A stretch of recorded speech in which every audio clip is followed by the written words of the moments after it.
അവർ ജീവൻ നോക്കിയില്ല. അവർ 3 മാസം പ്രായമുള്ളപ്പോൾ എടുത്തുകൊണ്ട് വന്ന് വളർത്തിയതാ. ഇന്നിപ്പോൾ 21 വയസ്സായി.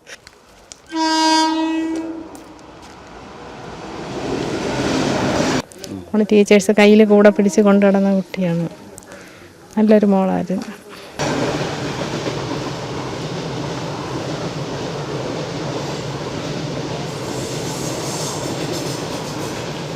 നമസ്കാരം. കഴിഞ്ഞ ദിവസം ഇവിടെ വർക്കല അയന്തിയിൽ വളരെ എല്ലാവരെയും വേദനയിലാഴ്ത്തിയ ഒരു സംഭവം നടന്നു.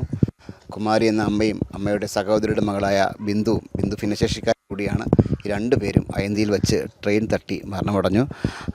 പറയുകയാണെങ്കിൽ ഈ കുമാരി ചേച്ചിയുടെയും ബിന്ദുവിൻ്റെയൊക്കെ വീടെന്ന് പറഞ്ഞാൽ റെയിൽവേ ട്രാക്കിന് തൊട്ടടുത്താണ്. ഞാൻ അറിഞ്ഞിടത്തോളം ഈ കുട്ടി ട്രാക്കിലേക്ക് ഓടിക്കയറിയ കുട്ടിയെ പിടിച്ചു മാറ്റാൻ ശ്രമിച്ചപ്പോഴാണ് കുമാരി ചേച്ചിയും അപകടത്തിൽപ്പെട്ടെന്നാണ് അറിയാൻ കഴിഞ്ഞത്. ഇപ്പോൾ കുമാരി ചേച്ചിയുടെ മകൻ നമ്മോടൊപ്പം ചേരുകയാണ്. ചേട്ടാ, എന്താണ് ഇന്നലെ സംഭവിച്ചത്? എന്താണ് ഇന്നലെ പൊങ്കാല ഇടുന്നതിന് വേണ്ടി അടുത്തൊരു സ്ഥലത്ത് പൊങ്കാല ഇടുന്ന ഒരു സ്ഥലമുണ്ട്. അപ്പോൾ അവിടെ പൊങ്കാല ഇടാനായിട്ട് പോയിട്ട് പൊങ്കാല ഇടുന്ന സാധനങ്ങളെല്ലാം മേടിച്ച് അവിടെ പോയി സദ്യക്കുള്ള പച്ചക്കറി എല്ലാം അരിഞ്ഞു കൊടുത്ത് തിരിച്ചു വരുന്ന വഴിയാണ് സംഭവം. കൊണ്ടുവന്ന പൊങ്കാലയിടാനുള്ള സാധനങ്ങളെല്ലാം ഇവിടെ ചിതറി കിടക്കുന്നുണ്ട്. അപ്പം അവരെ എങ്ങനെയാണ് വിചാരിതമായി ഇതിനകത്ത് ആയിപ്പോയതായിരിക്കാം. അപ്പം ട്രെയിൻ വരികയും അമ്മ കയറി പ്രൊട്ടക്റ്റ് ചെയ്യുകയാണ് ചെയ്തത്. അതെ അതെ അതെ. ഓടിയായല്ല, ആള് കുറച്ച് ബൾക്കിയാണ്. അപ്പം കുട്ടിക്ക് നടക്കാനൊക്കെ വലിയ ബുദ്ധിമുട്ടുണ്ട്. മെറ്റലിൽ കൂടെ പ്രത്യേകിച്ചും നടക്കാനുള്ള ഒരു ബുദ്ധിമുട്ടുണ്ട്. ട്രെയിൻ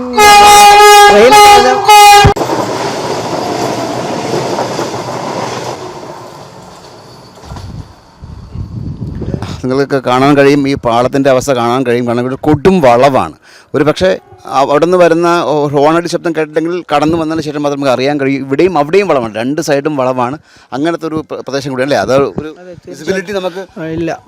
അത് മാത്രമല്ല, ഈ പുതിയ ഇലക്ട്രിക് ട്രെയിൻ ആയതോടുകൂടി ഡീസൽ എൻജിൻ മാറിയോടുകൂടി ട്രെയിന് സ്പീഡ് കൂടി സൗണ്ട് കുറഞ്ഞു. അപ്പോൾ പെട്ടെന്ന് അറിയാൻ പറ്റുന്നില്ല. അതാണ് പ്രശ്നം. അതൊക്കെ ഉണ്ടാവും. അത് മാത്രം അടുത്ത സ്റ്റേഷനിൽ നിന്ന് വണ്ടി എടുക്കുമ്പോൾ നമുക്ക് ഒരു ഐഡന്റിഫൈ ചെയ്യാൻ പറ്റും ട്രെയിൻ വരുന്നു എന്നുള്ളത്. അതെ. എൻ്റെ അമ്മ, അവർക്ക് വേറെ ഓപ്ഷൻ ഇല്ലായിരുന്നു. കാര്യം അവൾ പോകും എന്ന് തോന്നിയപ്പോൾ അവർ കയറി അവർ ജീവൻ നോക്കിയില്ല. അവർ ചെയ്തതാണ്. അതെ. 3 മാസം പ്രായമുള്ളപ്പോൾ എടുത്തുകൊണ്ട് വന്ന് വളർത്തിയതാ. ഇന്നിപ്പോൾ 21 വയസ്സായി. എൻ്റെ ടീച്ചേഴ്സാണ് നിൽക്കുന്നത്. ചെറിയ ക്ലാസ്സിൽ പഠിപ്പിച്ച ടീച്ചേഴ്സാണ്. കുട്ടി പഠിപ്പിച്ച ടീച്ചേഴ്സാണ്. ഏത് സ്കൂളിലാണ് പഠിപ്പിച്ച കുട്ടി? അയന്തി സ്കൂളിലല്ലേ? ആളെങ്ങനെയായിരുന്നു? സ്മാർട്ടൊക്കെ ആയിരുന്നു? ടീച്ചേഴ്സുമായിട്ട് വലിയ സ്നേഹത്തിലായിരുന്നു. നമുക്ക് നല്ലൊരു കുട്ടിയായിരുന്നു അവള്.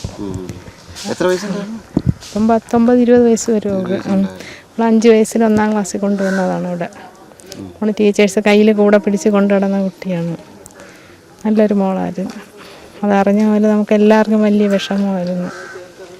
ഈ റെയിൽവേയുടെ ഭാഗത്ത് നിന്നെങ്കിലും ആനുകൂല്യം വല്ലതും കിട്ടുമോ? അങ്ങനെ അന്വേഷിച്ചായിരുന്നു? ഇല്ല, അതിനെപ്പറ്റിയൊന്നും അന്വേഷിച്ചിട്ടില്ല. റെയിൽവേയുടെ ആരും വന്നിട്ടില്ല. അങ്ങനെ പോലീസ് മാത്രമേ വന്നിട്ടുള്ളൂ. അതെ അതെ. അങ്ങനെ കൊടുക്കാറുണ്ടോ? അങ്ങനെ റെയിൽവേയുടെ അതിനെപ്പറ്റി എനിക്ക് അറിയില്ല. ഏതായാലും അയന്തി എന്ന നാട്ടിനെ നടുക്കിയ വളരെ വലിയൊരു സംഭവമായിരുന്നു. കാരണം ഈ കുട്ടി ബിന്ദു ഒരു വയസ്സ് മുതൽ ഈ പറയുന്ന ടീച്ചേഴ്സിൻ്റെ കൂടെയാണ് ഭൂരിഭാഗ സമയം ചെലവഴിച്ചിട്ടുള്ളത്. ആ ഒരു സങ്കടമൊക്കെ ടീച്ചേഴ്സിൻ്റെ കണ്ണിൽ എനിക്ക് കാണാൻ കഴിഞ്ഞു. ഏതായാലും വളരെ സങ്കടകരമായ ഒരു അവസ്ഥയിൽ കൂടിയാണ് ഇപ്പോൾ ഈ നാടും ഈ വീടും കടന്നു പോയിക്കൊണ്ടിരിക്കുന്നത്. സ്മേനസിന് വേണ്ടി ക്യാമറമാൻ അരുൺ സാഗറിനൊപ്പം ശ്രീജിത്ത് മാരാർ സൈനിങ് ഓഫ്.